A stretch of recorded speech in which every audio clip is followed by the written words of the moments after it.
ముందుగా అందరికీ నమస్కారం. నేను మీరాజ్. ఆంధ్రప్రదేశ్కి సంబంధించి ఒక న్యూస్ అయితే ఇప్పుడు స్ప్రెడ్ అవుతుంది. అదేంటంటే వాలంటీర్లు మమ్మల్ని విధుల్లోకి తీసుకోండి, మేము ఊరిని చిన్న జోక్ చేసాం రాజీనామా చేసినట్టు అని చెప్పి వాళ్ళే జోక్ చేస్తున్నారు. అసలు విషయం ఏంటంటే ఒకసారి చూద్దాం. ప్రతి 50 కుటుంబాలకు ఒక వాలంటీర్ని ఇచ్చి అక్టోబర్ 2021 నాటికి 15,000కు గ్రామ వార్డు సచివాలయాలు, దానిలో పనిచేస్తున్నటువంటి సిబ్బంది 1,26,649 మంది సచివాలయ సిబ్బందితో రెగ్యులర్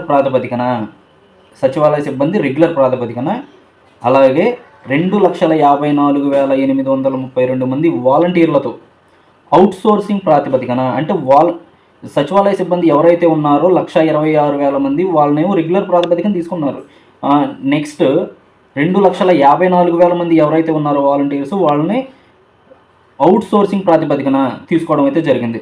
వీళ్ళకి సంబంధించి మొత్తం వాళ్ళకి కేటాయించిన మొత్తం ప్రజలు పెన్షన్లు కావచ్చు, లేకపోతే నెలవారీ సదుపాయాలు ఇవన్నీ అందించడానికి వాళ్ళకి సుమారుగా 3.2 కోట్ల మంది ప్రజలకు సంబంధించిన పెన్షన్లు కానీ ఇవన్నీ కూడా వీళ్ళు అందజేయాల్సి వచ్చింది. వీటికి సంబంధించి ఇప్పుడు వీళ్ళు ఏమంటున్నారంటే వాలంటీర్లు ఎన్నికల ముందు మొత్తం ఉంది 2,54,000 మంది కదా వాలంటీర్స్ ఏపీలు తీసుకుంది అవుట్సోర్సింగ్ ప్రాతిపదికన. ఆ 2,40,000 మందిలో 1,08,000 మంది రాజీనామా చేశారు.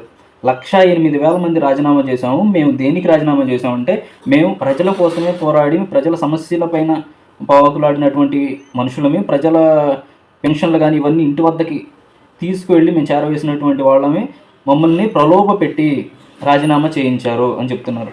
ప్రలోభ పెట్టి లేకపోతే భయపెట్టి రాజీనామా చేయిస్తే ఈ 1,00,000 మంది చేశారు. మొత్తం తీసుకుంది 2.54 లక్షల మందిని కదా. మరి మిగిలిన 1.54 lakhs వాళ్ళు ఎందుకు రిజైన్ చేయలేదు?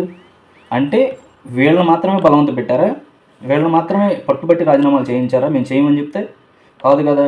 అంటే వీళ్ళు ఒక పార్టీ ఎజెండాగా పెట్టుకుని, అది వైసీపీ ప్రభుత్వం అధికారంలోకి మళ్ళీ వస్తుంది, వచ్చినప్పుడు మమ్మల్ని ఓకే వీళ్ళు మాత్రమే రాజీనామాలు చేశారు అంటే వీళ్ళకి కొంచెం ఉన్నత స్థానాన్ని కల్పించాలి అనే విధంగా మాకు పెద్దపీట వేస్తుంది అనే దురుద్దేశంతో రాజీనామా చేసినటువంటి వాళ్ళే ఈ 1,08,000 మంది ఎవరైతే ఉన్నారో వాళ్ళు. ఇప్పుడు వాళ్ళేమంటారు, మమ్మల్ని మళ్ళీ విధుల్లోకి తీసుకోండి.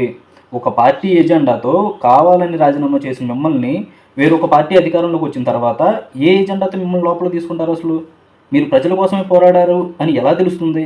ఒక ప్రభుత్వం దిగిపోవాలి, ఇంకో ప్రభుత్వాన్ని అందలం ఎక్కించాలి అని స్వార్థంతో పనిచేసి రాజీనామాలు చేసిన వాళ్ళు మీరు ఇప్పుడు వేరే ప్రభుత్వం అధికారంలోకి వచ్చేసరికి మమ్మల్ని తీసుకోండి, మమ్మల్ని ప్రలోభ పెట్టారో భయపెట్టారని చెప్తే ఎలా నమ్ముతారు? ప్రతి ఒక్కళ్ళు కూడా ఆలోచించాలి. ఈ విషయాన్ని ప్రభుత్వం అయితే 100% కూడా యాక్సెప్ట్ చేయదు. మళ్ళీ వాలంటీర్కి సంబంధించి ఆంధ్రప్రదేశ్ ప్రభుత్వం ఇంకో కొత్త నిర్ణయాన్ని కూడా తీసుకునే అవకాశం అయితే ఉంది.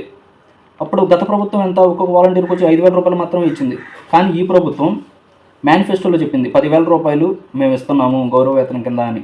అంటే 10,000 ఇస్తున్నారు అంటే అంతకుముందు 50 ఏళ్ళకి ఇచ్చి ఒక వాలంటీర్ని ఇచ్చారు. కానీ దాన్ని 75 ఏళ్ళకి చేస్తారా లేకపోతే 100 ఏళ్ళకి కలిపి ఒక వాలంటీర్ని ఇస్తారా అనేది వేచి చూడాల్సిన అవసరం అయితే ఉంది.